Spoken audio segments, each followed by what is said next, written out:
noite mais uma vez. É muito bom estar junto com vocês, estudando o Livro dos Médiuns, estudando a doutrina.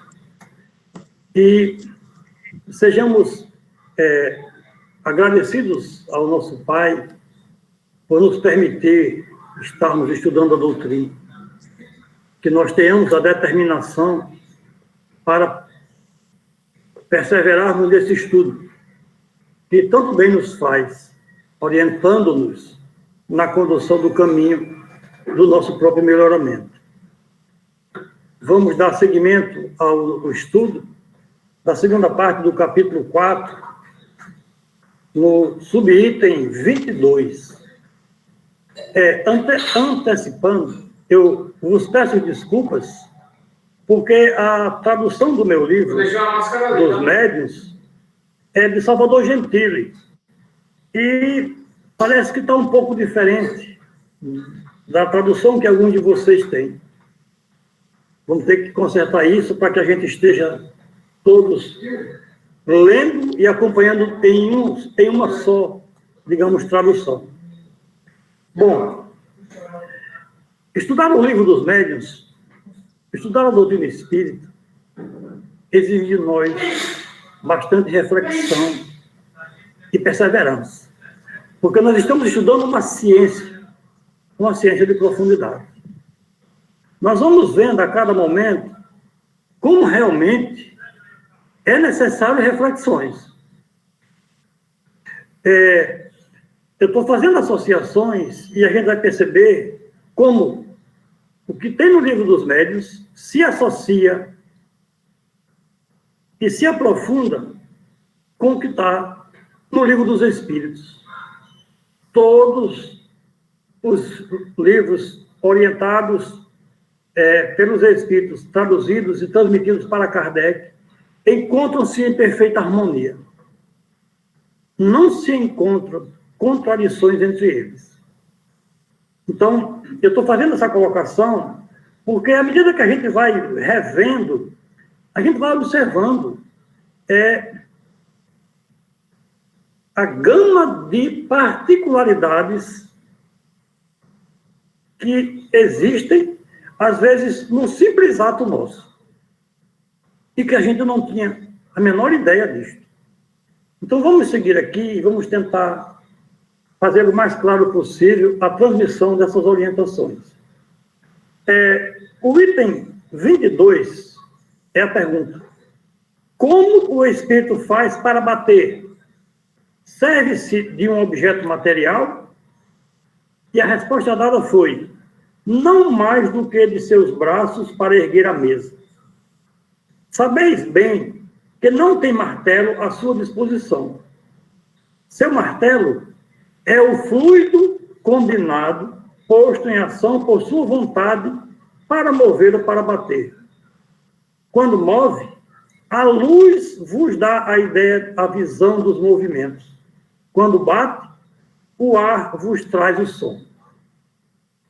Aqui, volta a falar os Espíritos sobre o fluido ou os fluidos combinados do Espírito e de um médium para promover o fenômeno físico.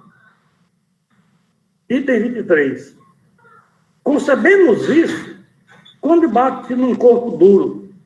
Mas como pode fazer ouvir ruídos ou sons articulados no vago do ar? Kardec não deixava nada passar, ele perguntava de tudo. E, com certeza, essa pergunta, no meu entender, é porque ele deve ter, nas suas experiências lá, ter ouvido um som acontecer no ar. Não foi numa mesa, foi num ambiente. Ele não viu esse. E não pode ter sido apenas uma vez. E agora a gente pode parar e pensar, cara, não é tão absurdo assim quando a gente sabe que um avião supersônico, quando ele ultrapassa a barreira do som, ele promove um som estrondante ao ponto de quebrar vidraças. Então, não é coisa tão absurda. É algo para a gente, digamos, diferenciado, porque não é comum. Mas é possível acontecer. E eles colocaram a resposta como sendo o seguinte: uma vez que age sobre a matéria, pode agir sobre o ar tão bem como sobre a mesa. Quanto aos sons articulados, pode imitá-los como todos os outros ruídos. Vamos seguindo adiante para o item 24. Dizeis que o Espírito não se serve das mãos para remover a mesa. Entretanto, viu-se em certas manifestações visuais aparecerem mãos cujos dedos passeavam sobre o teclado, agitavam as teclas e faziam ouvir sons. Viu-se. Kardec está dizendo que viu. Estava lá e foi visto mãos passeando sobre o teclado de um piano. Não pareceria que o movimento das teclas aqui era produzido pela pressão dos dedos? Esta pressão não é direta e real quando se faz sentir sobre nós mesmos, quando essas mãos deixam marcas na pele? Até esse detalhe, Kardec coloca para nós. Ele vivenciou experiências onde os dedos, as mãos que apareceram, se materializaram, deixaram marcas na pele. E os espíritos aprofundam as respostas à questão. Eles dizem: não podeis compreender a natureza dos espíritos e sua maneira de agir, senão por comparação ou comparações que somente vos dão uma ideia incompleta. E é um erro sempre querer assimilar seus procedimentos, os dos espíritos, aos nossos procedimentos.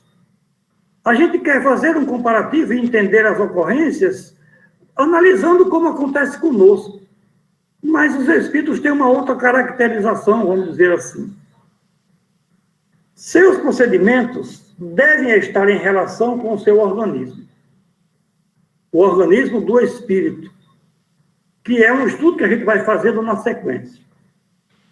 Não vos disse que o fluido do perispírito penetra a matéria e se identifica com ela, que a anima de uma vida factícia?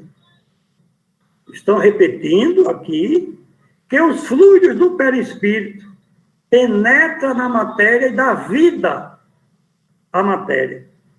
E ele continua: pois bem, quando o espírito pousa os dedos sobre as teclas, os pousa realmente e mesmo os movimenta, mas não é pela força muscular que pressiona sobre a tecla. Anima a tecla como anima a mesa. E a tecla, que obedece à sua vontade, se movimenta e golpeia a corda. Aqui se passa uma coisa que tereis dificuldades para compreender. E é que certos espíritos são tão pouco avançados e de tal modo materializados, comparativamente aos espíritos elevados, que têm ainda as ilusões da vida terrestre e creem agir como quando tinham seus corpos.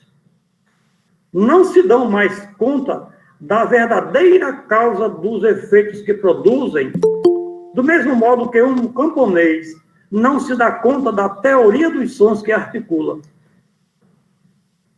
Perguntai-lhes como tocam o piano e vos dirão que golpeiam em cima com seus dedos, porque eles creem em golpear. O efeito se produz instintivamente neles, sem que saibam como. E, entretanto, pela sua vontade, é a vontade do Espírito que faz com que a tecla se mova. Quando se fazem ouvir por palavras, sucede o mesmo.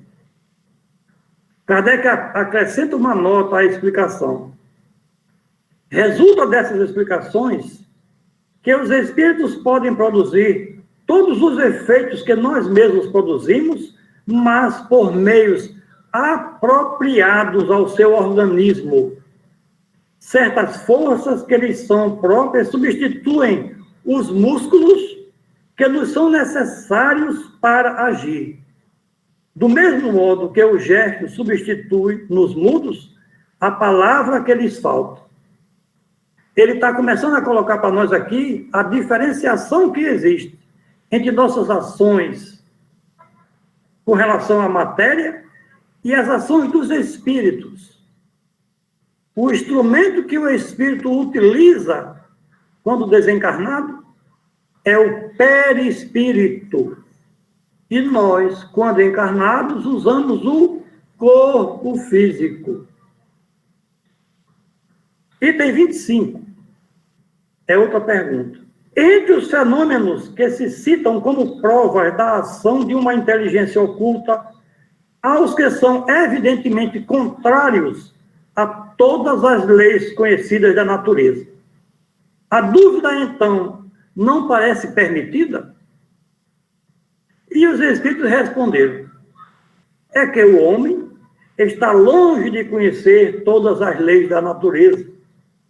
Se as conhecesse todas, seria espírito superior. Cada dia, entretanto, dá um desmentido àqueles que, crendo tudo saber, pretendem impor limites à natureza e, por isso, não ficam menos orgulhosos.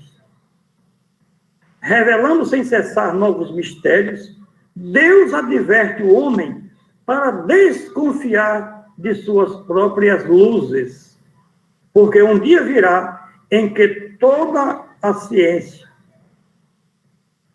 do mais sábio será confundida. Não tendes todos os dias exemplos de corpos animados de um movimento capaz de sobrepujar a força da gravitação? A bala de canhão lançada no ar não supera momentaneamente essa força? Pobres homens que creem ser tão sábios e cuja tola vaidade é a cada instante confundida. Sabei, pois, que ainda sois bem pequeninos. E aí vamos para o item 75. Essas explicações são claras, categóricas e sem ambiguidade. Delas ressalta esse ponto capital, de que o fluido universal no qual reside o princípio da vida é o agente principal das manifestações e que esse agente recebe seu impulso do espírito, seja este encarnado ou errante. Esse fluido condensado constitui o perispírito ou envoltório semimaterial do espírito. Novamente, eu volto aqui a fazer a vinculação às questões do Livro dos Espíritos, questão número 27. Aqui ele está dizendo para nós de que é um ponto capital, que é o fluido universal, é nele que reside o princípio da vida. E que o perispírito é o fluido universal condensado. Aí ele continua a sua explicação. No estado de encarnação, o perispírito está unido à matéria do corpo. No estado de erraticidade, está livre. Quando o espírito está encarnado, a substância do perispírito está mais ou menos ligada, mais ou menos aderente, se pode exprimir assim. Entre certas pessoas, há uma espécie de emanação deste fluido por consequência de seu organismo, e isto é, propriamente falando, o que constitui os médiums de influências físicas. É um detalhe que Kardec coloca aqui com relação a particularidades da mediunidade de efeito físico. Ele continua.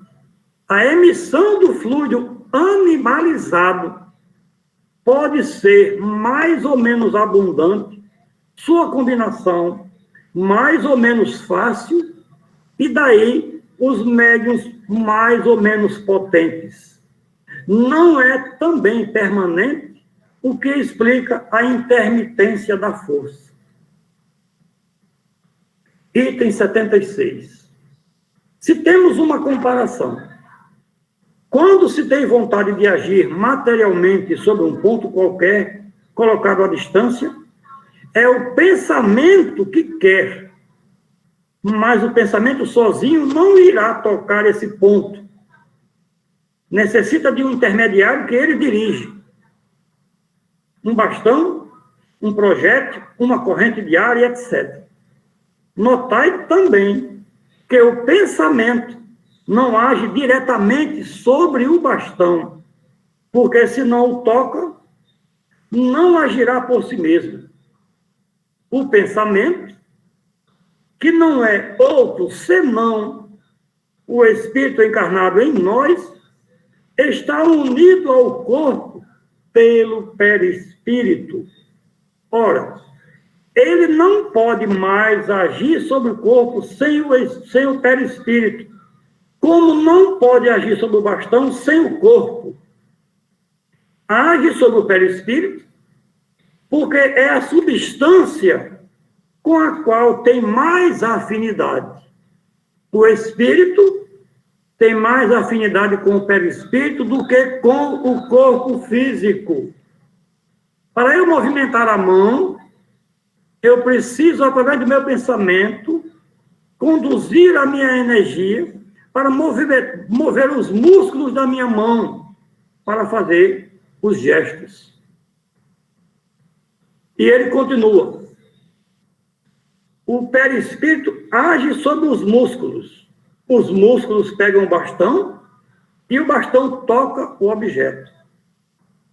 Quando o espírito não está encarnado, lhe é necessário um auxiliar estranho. É a questão do médium. Esse auxiliar é o fluido com a ajuda do qual torna o objeto próprio para seguir o impulso da sua vontade. Ele fala aqui que o auxiliar é um fluido, porque tem que ser um fluido de um encarnado, que está mais assimilável à materialidade. Nós já vimos anteriormente, vamos ver em seguida, ele mostrar esse ponto, de o espírito desencarnado necessitar de um auxiliar, que é um fluido. Ele não usa o médium, ele usa o fluido do médium. Vamos para o item 77.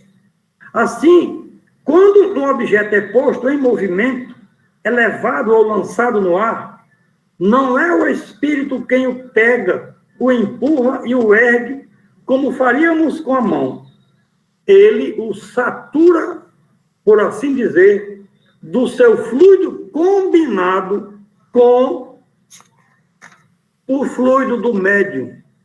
E o objeto, assim, momentaneamente vivificado, age como faria um ser vivente, com a diferença que, não tendo vontade própria, segue o impulso da vontade do espírito.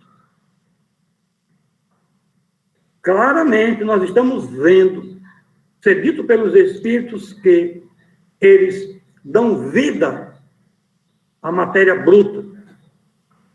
E ele continua. Uma vez que o fluido vital, compelido de alguma forma pelo espírito, dá uma vida factícia e momentânea aos corpos inertes, que o perispírito não é outra coisa que esse fluido vital, segue-se que quando o espírito está encarnado, é ele que dá a vida ao seu corpo, por intermédio do perispírito.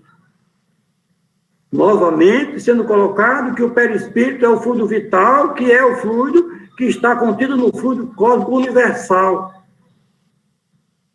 São nuances do fluido universal que a gente vai ter que ir buscando conhecimento sobre essa matéria. E ele continua. E ele fica unido enquanto o organismo lhe permita. Quando se retira, o corpo morre. Agora, se no lugar de uma mesa se talha uma estátua de madeira e se age sobre essa estátua como sobre a mesa, ter-se-á uma estátua que se desloca, que bate, que responde por seus movimentos e por suas pancadas. Ter-se-á, em uma palavra, uma estátua momentaneamente animada de uma vida artificial. Tem-se dito as mesas falantes e poder-se-ia também dizer as estátuas falantes.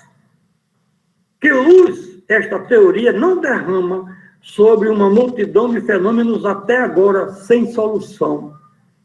Que alegorias e efeitos misteriosos não explica.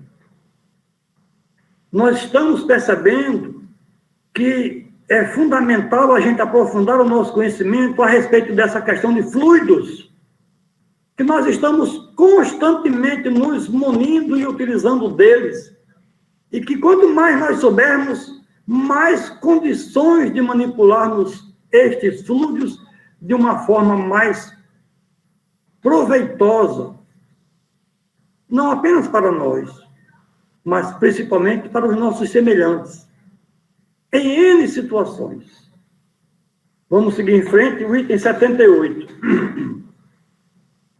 Os incrédulos também objetam que o fato da suspensão da mesa sem ponto de apoio é impossível, porque é contrário à lei da gravidade. Responderemos desde logo que sua negação não é uma prova.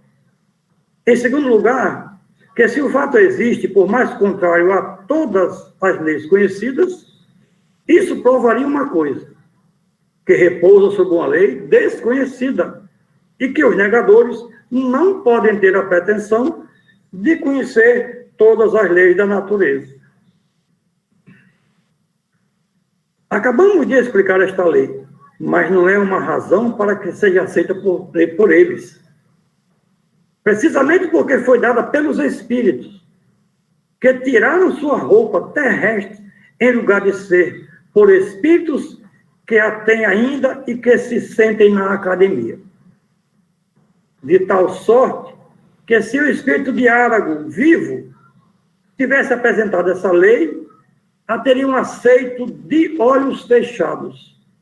Mas dada pelo espírito de Árago morto, é uma utopia. E por que isso? Porque crê que, estando Aragorn morto, tudo está morto nele. Não temos a pretensão de dissuadi-los.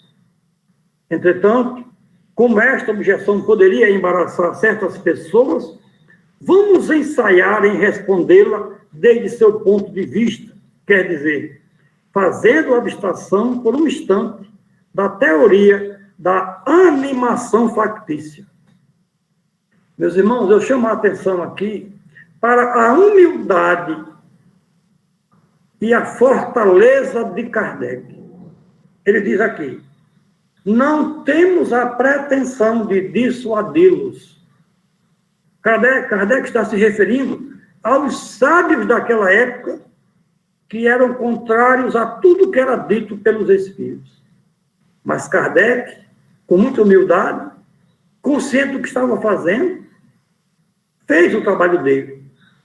Lançou para que cada um tire suas próprias reflexões, ou convença-se, ou, caso contrário, continue com sua negação. Nada por Kardec ou pelos espíritos foi imposto. Simplesmente foi apresentado para que se reflita e se tire as próprias conclusões. Porque, como diz Jesus, é a cada um segundo as suas obras. E eu preciso saber o que faço para que eu tenha merecimento. E eu não posso saber o que faço se eu não busco o conhecimento que me dê a racionalidade daquilo que eu faço. Por isso, a necessidade do estudo. E como estamos diante de uma ciência, não vamos parar de estudar jamais. Item 79. Quando se faz o vácuo sob a campana da máquina pneumática, esta campana adere com uma tal força que é impossível levantá-la por causa do peso da coluna do ar que pesa sobre ela. Que se deixa entrar o ar e a campana se levanta com a maior facilidade, porque o ar de baixo faz contrapeso com o ar de cima. Entretanto, abandonada a si mesmo, apenas colocada sobre a mesa, ficará sobre o prato em virtude da lei da gravidade. Agora, que o ar de baixo seja comprimido, que tenha uma densidade maior que a de cima, e a campana será erguida malgrado a lei da gravidade. Se a corrente de ar for rápida e violenta, poderá ser sustentada no espaço sem nenhum apoio visível, à maneira desses bonecos que se faz voltear sobre um jato de água. Porque, pois, o fluido universal, que é o elemento de toda a matéria, estando acumulado ao redor da mesa, não teria a propriedade de diminuir-lhe ou aumentar-lhe o peso específico relativo, como o ar o faz com a campana da máquina pneumática, como o gás hidrogênio o faz com os balões, sem que sejam, por isso, derrogadas as leis da gravidade? Conheceis todas as propriedades e toda a força desse fluido? Não. Muito bem. Não negueis, pois, um fato, porque não podeis explicá-lo. Como eu não conheço, eu não aceito. Mas será que eu sei tudo? Kardec, a princípio, não aceitava os espíritos, até que ele foi ver. Não se prendeu apenas à realidade do fenômeno físico. Ele abrangeu, através da sua percussiência, da sua mente ampla, que havia respostas inteligentes. E só quem pode responder com inteligência é o ser inteligente. É o que nós vimos aqui nos fenômenos. O espírito impregna a mesa com seus fluidos e o do médium, dá a ele vida fictícia e ele responde como que inteligentemente, momentaneamente. Item 80. Voltemos à teoria do movimento da mesa. Se pelo meio indicado, o espírito pode levantar uma mesa, pode levantar qualquer outra coisa, uma poltrona, por exemplo. Se pode levantar uma poltrona, pode também, com uma força suficiente, levantar ao mesmo tempo uma pessoa sentada nela. Eis, pois, a explicação desse fenômeno que o senhor Holmes produziu 100 vezes em si mesmo e sobre outras pessoas. Daniel Douglas Holmes, que se levantava e saía flutuando no ar, saía de uma janela e entrava na outra. Ele o renovou durante uma viagem a Londres, e a fim de provar que os espetáculos, os espectadores, não eram joguetes de uma ilusão de óptica, fez no teto uma marca com lápis e passou por debaixo dela. Sabes que o Sr. Holmes é um poderoso médium para os efeitos físicos. Era, nesse caso, a causa eficiente e o objeto.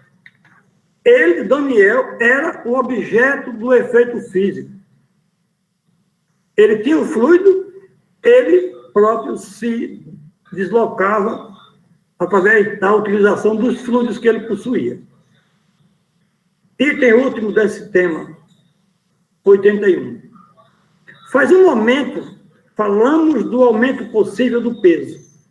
Com efeito, é um fenômeno que se produz algumas vezes e que nada tem de mais anormal do que a prodigiosa resistência da campana sob a pressão da coluna atmosférica. Viram-se, sob a influência de certos médiuns, objetos bem leves oferecerem a mesma resistência depois de repente, cederem ao menor esforço. Na experiência acima, a campana não pesa na realidade, por si mesma, nem mais nem menos, mas parece mais pesada pelo efeito da causa exterior que age sobre ela. Provavelmente, o mesmo ocorre aqui. A mesa tem sempre o mesmo peso intrínseco, porque sua massa não aumentou, mas uma força estranha se opõe ao seu movimento. E esta causa pode estar nos fluidos ambientes que a penetram, como a que aumenta ou diminui o peso aparente da campana está no ar. Fazei a experiência da campana pneumática diante de um camponês ignorante e não compreendendo que é o ar que não vê, que age, não será difícil persuadi-lo de que é o diabo. É como aquela bomba de desentupia. Se você colocar ela num vidro, apertar e puxar, ela vai puxar o vidro. Ela vai ficar pesada pela compressão da exposição do ar de dentro daquela bomba. Sigamos em frente. Dir-se-á, talvez, que sendo este fluido imponderável, seu acúmulo não pode aumentar o peso de um objeto. De acordo. Mas notai que se nos servimos da palavra acúmulo, foi por comparação e não por assimilação absoluta com o ar. Ele é imponderável? Seja. Entretanto, nada aprova. Sua natureza íntima nos é desconhecida. E estamos longe de conhecer-lhe todas as propriedades. Antes que se tivesse experimentado o peso do ar, não se suspeitava do peso desse mesmo ar. A eletricidade está também alinhada entre os fluidos imponderáveis. Entretanto, um corpo pode ser detido por uma corrente elétrica e oferecer uma grande resistência àquele que queira levantá-lo. É, pois, que se tornou aparentemente mais pesado. Porque não se vê o suporte, seria ilógico concluir que não existe. O espírito pode ter, pois, alavancas que nos são desconhecidas. A natureza nos prova, todos os dias, que sua força não se detém no testemunho dos sentidos. Não se pode explicar, senão por uma causa semelhante, o fenômeno singular do qual se viram muitos exemplos de uma pessoa jovem, débil e delicada, levantando com 2 dedos, sem esforço, e como uma pluma, a um homem forte e robusto, com o assento em que estava. O que prova uma causa estranha à pessoa são as intermitências da faculdade. Nós estamos observando que aqui Kardec está explorando com um pouco mais de profundidade a questão do fluido universal e da sua movimentação pelos espíritos. E diz para nós que a gente não conhece todas as qualidades e propriedades deste fluido, porque nós ainda estamos como principiantes nessa doutrina consoladora e de luz, que é a doutrina dos Espíritos. Está diante de nós colocada todo um material que já é muito, se a gente verdadeiramente conseguir assimilá-los todos. E o primeiro ponto que eu estou buscando observar nessa matéria toda é a humildade, a honestidade e a solidariedade do Kardec. Ele fez tudo pensando em nós. Nós, o futuro do período em que ele se encontrava. Ele fez para nós. E tentou fazer da melhor maneira possível. Ele tentou colocar à nossa disposição de forma perfeitamente assimilável. Mas tiveram alguns que tentaram modificar e, mesmo assim, está à nossa disposição. Compete a nós, se desejamos verdadeiramente, nos sentimos melhor, mais equilibrados, mais conscientes do objetivo da nossa estada na Terra, buscarmos aprender o que os Espíritos transmitiram para nós. Eu encerro a minha exposição agradecendo a cada um de vocês a atenção e o tempo que me dispensaram. Espero que, de alguma forma, eu tenha sido útil, tenha colocado alguma coisa que tenha serventia para todos. Muito obrigado. Muito obrigado, Sr. Inácio, pela sua exposição. Pela minha parte, eu acho que foi completamente clara, né? Mas vamos abrir para que os nossos irmãos possam fazer os seus questionamentos ou as suas colocações. Então, estão convidados, meus irmãos. Vamos iniciar agora. É só ligar o microfone e ir falando um por vez.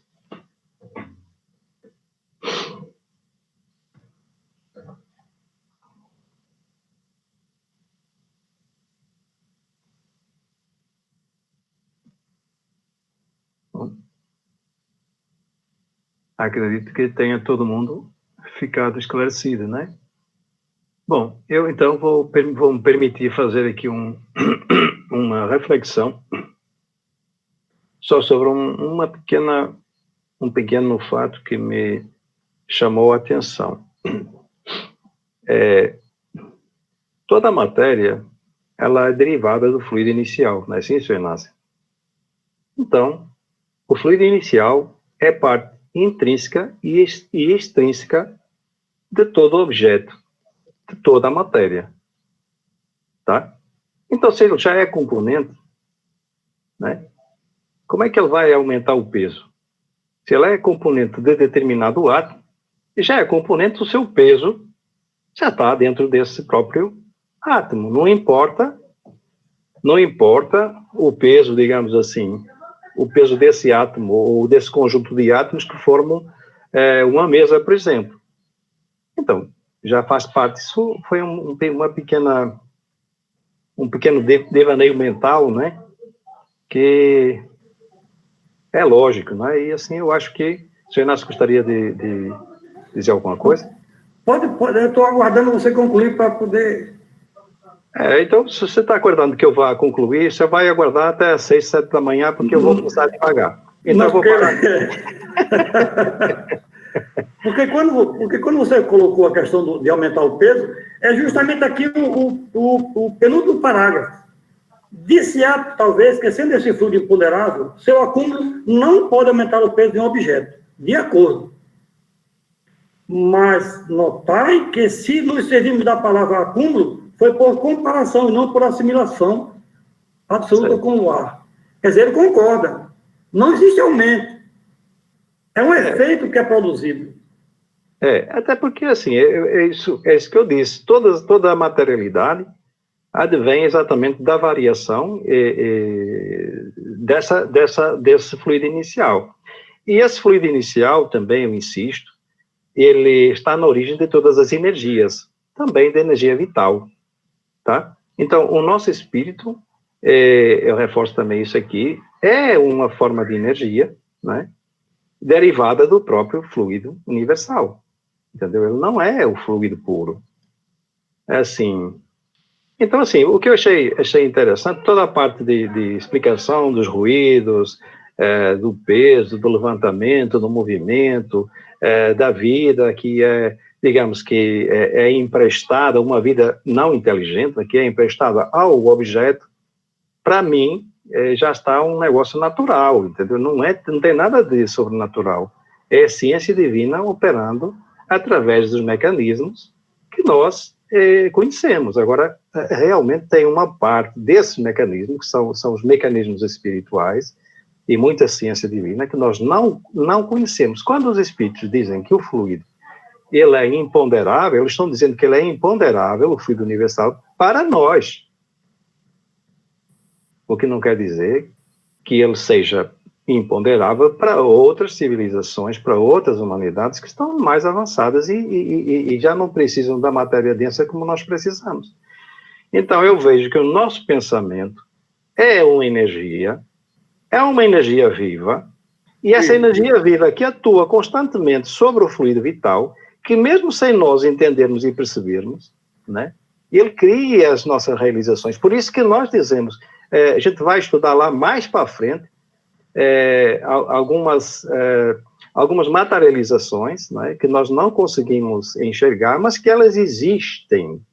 Então, quando nós dizemos o nosso pensamento plasma, ora, nós não conseguimos ainda determinar nem massa, nem volume, nem nada desse plasmar do nosso pensamento.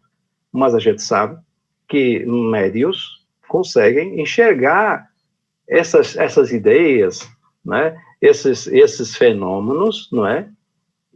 Como se eles estivessem ali estampados, ou numa parede, numa casa, eventos que passaram, que são eventos que foram projetados e que causaram de alguma forma, como é que eu vou dizer, que eles impressionaram aquele ambiente e daí plasmaram. Então, é uma forma também que nós ainda não conseguimos ponderar, né, que nós não conseguimos ainda entender, que nós não conseguimos medir, mas que já existem irmãos nossos que conseguem enxergar com atributos espirituais que estão desenvolvidos para esse fato, para essas, digamos, para essas realizações. Pronto, assim, eu não vou falar muito mais, eu gostaria de passar a palavra para algum dos nossos irmãos, ou então prosseguirmos, então. Eu não sei se nós quer ainda adicionar alguma coisa. Porque eu fiquei assim, quando você disse que, graças a Deus, que para você está tudo normal. Para mim, ainda não. Porque eu não sei como eu reagiria se o espírito começasse a escrever aqui nas paredes daqui de casa. Eu ia ficar todo assombrado. Aí, assim, o fato de eu compreender não quer dizer que eu não sei se correndo. Entendeu? Eu compreendo, como normal. Provavelmente eu vou saindo correndo, mas é aquela questão. Pelo menos, talvez não morra, não é? Como eu quase morri daquela primeira vez que você fez aquela maldade comigo, que foi de assistir ao vivo e a cores, né? Uma sessão mediúnica numa sexta-feira. Pois é. Pois está certo. Bom, meus irmãos, então, alguém de vocês quer fazer algum comentário sobre essa loucura aqui, que essa sã loucura que nós estamos estudando? Só acrescentar mais uma coisa, Antônio. Quando eu comecei a estudar a doutrina espírita, eu imaginava que era só eu que voltava a minha atenção para a doutrina. Mas a gente vai estudando e a gente vai vendo a cada momento que são milhares de pessoas que dedicaram a sua vida a estudar a doutrina.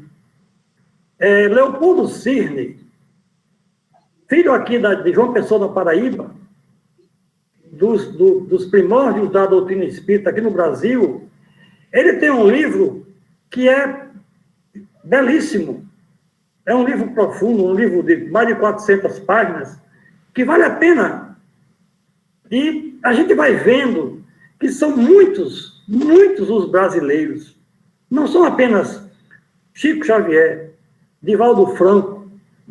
São muitos que já estão, digamos assim, na retaguarda do movimento espírita, que nós, os espíritas do Brasil, ainda não conhecemos. que desconhecemos o trabalho desses espíritas infantes lá, naquele período, 1835. Já existe esse livro fenomenal, que eu não terminei ainda, mas é um livro que merece a atenção, que fala toda a história do Espiritismo, e desde a história da religião, do Cristo, até os nossos dias. Então, tem muito material para nós. Não é apenas esse grupo de livros que a gente conhece. São muitos livros que contam detalhes para nós. Então, vamos seguir em frente. Bom, eu vou aproveitar para fazer uma maldade boa com o seu Inácio. Eu não sei se o senhor falou que esse livro saiu em 1835, e desde essa altura para cá o senhor ainda não terminou de ler. Foi isso que o senhor disse? Não, fazem 4 dias que eu comecei a ler e não terminei ainda. Pois me perdoe. Valeu, meu. Me perdoe aí, senhor Inácio, mas eu tinha que fazer essa brincadeira ao vivo, ainda não havia feito, só nos bastidores, mas é para também, porque dizem que um espírita que não seja alegre, alguma coisa tem de errado, né? Então, acho que tem alguma verdade nisso aqui. Realmente, o espiritismo, ele nos faz ver o mundo com os olhos diferenciados. E eu acho que o espírita, ele fica humilde e fica mais resignado, por isso aprecia melhor a vida e consegue tirar até, digamos que o lado bom das coisas e aceitando-as melhor, consegue viver mais feliz. Então, sabemos que o nosso mundo ainda não é um mundo de gozos, de felicidade, né? Mas ele pode ser, desde que a nossa mente, ela se satisfaça e entenda, digamos, as nossas tribulações, né? E tire exatamente o proveito, que como disse Gabriel, na quarta-feira passada, que se nós entendermos bem a causa das nossas aflições, né, nós passaremos a viver de um outro jeito, tirando o maior partido, exatamente, dessa vida encarnada, que espiritualmente nos catapulta, né, que nos lança, vamos lá, para voos de elevação espiritual que nós precisamos, né, para poder realmente vir a ser mais úteis, mais caridosos, mais amorosos para com os nossos semelhantes e assim agirmos na construção desses mundos felizes que Deus Pai, nosso Criador, nos incita a viver. Bom, meus irmãos, então vamos agradecer ao Sr. Inácio por esta noite, por esse ensinamento que ele nos trouxe.